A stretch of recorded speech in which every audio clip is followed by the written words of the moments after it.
Baik, bismillahirrahmanirrahim. Alhamdulillah, kita lanjutkan kembali pelajaran kita.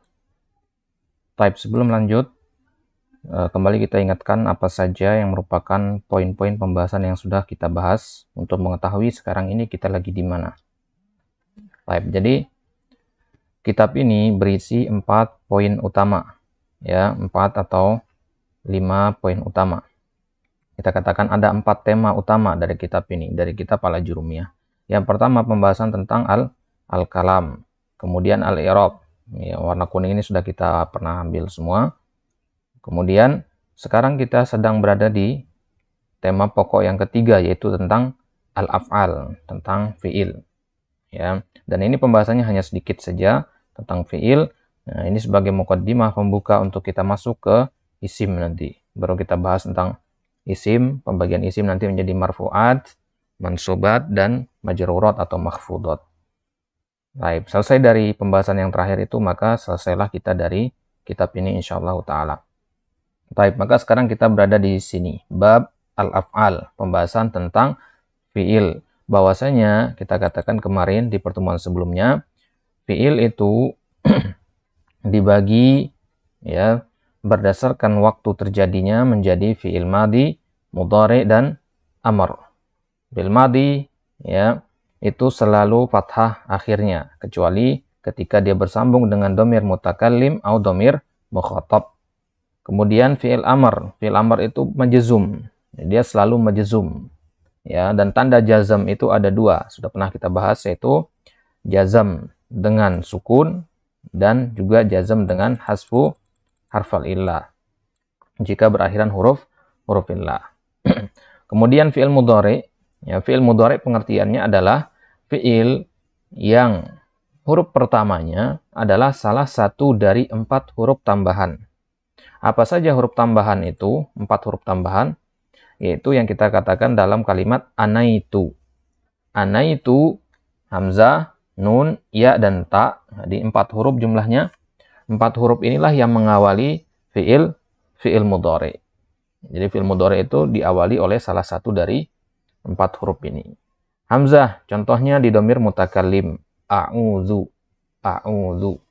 Artinya saya berlindung. Berarti fa'ilnya ana. Ya, a'udzu berarti ana di sini. Kemudian nun, ya, anita, anaitu tadi ya, anaitu. Nah, nun sekarang.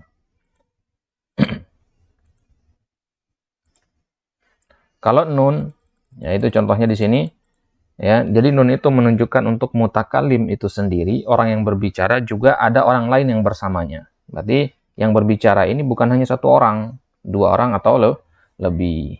Ya. Contohnya di surat Al-Baqarah, wa nahnu nusabbihu bihamdik. Nusabbihu ini domir nahnu, ya, kami.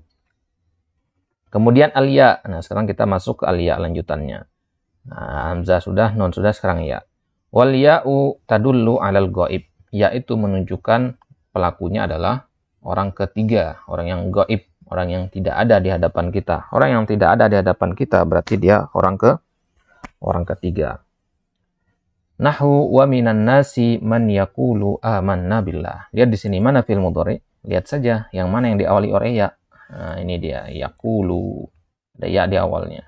Nah, berarti pelaku dari kata yaqulu ini adalah gaib, yaitu domir huwa. Huwa artinya dia laki-laki. Wa minan nasi man yaqulu. Dan di antara manusia ada orang-orang yang mengatakan amanna billah. Nah, kami beriman kepada Allah. Siapa orang-orangnya? Ya, orang gaib di situ. Ya, orang-orang yang gaib, orang ketiga. Taib itu alia. Kemudian yang terakhir atta. Ya, watta'u tadullu 'alal mukhatab. Nah, kalau ta dia menunjukkan mukhatab, orang kedua, orang yang diajak bicara, lawan bicara. Contohnya lam taro. Ya, contohnya lam taro. Ini asal katanya, ya, asal katanya adalah ro'a yaro, ya, yaro sebenarnya ini. Jadi domir hiya jadinya, atau domir anta jadinya taro. Kemasukan lam, alifnya hilang, lam taro jadinya. Ya. Alam taro kaifa fa'ala rabbuka bi ashabil fil. Maka nggak boleh kita baca alam taro, Nggak boleh karena alifnya sudah hilang karena adanya lam ini. Jadi itu dia ya. Jadi lam taro. Ini menunjukkan mukhatab yang diajak bicara. Orang yang ada di hadapan kita. Ini berarti fi'il mudhari. Lam taro ini fi'il mudhari dalam kondisi majzum. Wa 'alal ghaibah menunjukkan juga ghaibah. Ghaibah artinya perempuan yang gaib, yang tidak ada di hadapan. Kalau taro tadi itu domir anta, mukhatab itu anta ya. Domir anta. Ma'alal ghaibah, maka domir gaib itu contohnya di surat Al-Imran, yauma tajidu kullu nafsin ma'amilat. Mana fi'il mudhari di sini? Tajidu, karena diawali dengan ta di situ. Tajidu ini berasal dari kata wajada yajidu. Ya, wajada yajidu. Hiya jadinya tajidu. Nah, hiya di sini kembalinya ke nafs. Nafs itu muannats ya, walaupun bentuknya mudzakkar. Ya. Jadi dia muannats karena di setelahnya juga amilat, domir hiya dia.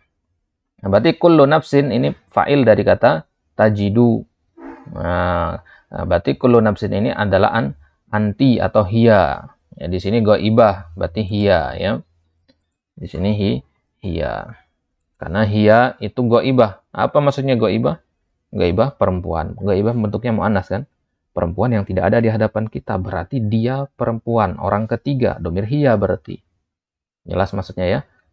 Taib. Jadi yauma tajidu artinya yauma hiya tajidu gitu ya. Yauma hiya tajidu kullu nafsin ma amilat. Ya, setiap jiwa pada hari itu mendapati apa yang dia telah lakukan. Taib. Kemudian wa makna anaitu, nah itu dah 4 huruf yang mengawali fi'il mudhari, hamzah, nun, ya, dan ta. Ana itu sendiri artinya dalam bahasa Arab adalah adroktu. Saya mengetahui atau mendapatinya. Misalkan antum katakan ana itu al-ilma, di mana adroktu al-ilma, saya mendapatkan ilmu. Ya. Taib. Wa qauluhu wa huwa marfu'un abadan. Dan Ibnu Ajurum mengatakan dalam matan jurumiyahnya bahwasanya fi'il mudhari itu marfu'un abadan, selalu marfu'. Ya, maksudnya adalah annal mudhari'a marfu'un abadan. Fi'il mudhari itu selalu dihukumi marfu'. Contohnya yaqumu yantaliku. Qauluhu kemudian, nah, ternyata tidak sampai situ, ada lanjutannya. Hatta yadkhula alaihi nasibun au jazimun. Jadi fi'il mudhari itu selalu marfu kecuali dia dimasuki oleh nasibun, ya, dia dimasuki oleh nasibun au jazimun. Jadi fi'il mudhari itu dia selalu marfu, tetap dia marfu terus sampai adanya 2 hal ini memasuki dia. 2 hal inilah yang merubah dia marfu menjadi mansub dan majzum. Jelas maksudnya ya? Analoginya sebagaimana kita pernah contohkan dulu adalah segelas air bening kita taruh di dalam gelas. Dia akan tetap seperti itu, warna air tersebut tetap akan bening, tetap akan berbentuk seperti itu, warnanya seperti itu sampai kita masukkan gula, sampai kita masukkan garam atau kita masukkan kopi di situ. Gula, garam, kopi itulah nasibun atau jazimun itu. Jadi nasibun atau jazimun ini faktor luar yang masuk kepada fi'il mudhari dan dia merubah fi'il mudhari tersebut. Fi'il mudhari itu tadinya marfu, tapi ketika kemasukan faktor luar ini dia tidak lagi marfu. Dia berubah menjadi mansub atau majzum, tergantung faktor apa yang masuk nanti. Berarti penting sekali kita mengetahui apa saja nasibun, apa saja jazimun. Gitu kan? Nah, jadi penting kita mengetahui apa saja nasibun itu. Nasibun ini kita jamak nawasib. Nah, pernah dengar istilah nawasib ya? An, lan, kai itu namanya nawasib. Jadi kalau ada an, lan, kai masuk kepada fi'il mudhari, maka fi'il mudhari itu tidak lagi marfu. Dia sekarang sudah berubah menjadi mansub disebabkan oleh masuknya nawasib itu. Atau dia dimasuki oleh jazimun. Jazimun jamaknya jawazim. Jawazim itu berarti faktor-faktor yang menjazamkan. Ada lam di situ. Ya. Kalau ada lam berarti fi'il mudhari itu tadinya marfu menjadi majzum. Nah, tadinya yadhhabu kemasukan lam menjadi lam yadhhab. Nah, gitu ya. Taib. Jadi dia itu hatta yadkhula alaihi nasibun fayansibuhu au jazimun fayujzimuhu. Dia tidak akan berubah dari marfu menjadi yang lain sampai masuk nasibun atau jazimun. Kalau masuk nasibun, berubah dia menjadi mansub. Kalau masuk jazimun, berubah dia menjadi majzum. Jadi pahami istilah jazimun sama majzum, nasibun sama mansub ya. Jazimun itu yang menjazamkan, yang mensukunkan. Majzumun yang dijazam ya, korbannya. Wazannya fa'ilun sama maf'ulun ya. Kemudian jamaknya jawazim itu berarti ada lebih dari satu jazim ya. Kalau banyak sekumpulan jawazim namanya ya. Nawasib juga begitu. Kemudian mansubun tadi, kalau mansub dia dijamak menjadi mansubat ya. Nah, kalau kita tuliskan saja bergampang ya. Kalau nasibun itu jamaknya nawasib. Ini artinya yang memansubkan. Kalau mansubun itu jamaknya mansubat. Ini artinya yang dimansubkan. Gitu ya, berarti jazimun sama. Jazimun jamaknya jawazim, majzumun jamaknya majzumat. Gitu ya, majzumat. Taib. Maka sekarang di bab selanjutnya, inilah yang akan kita bahas. Ya, inilah yang akan kita bahas.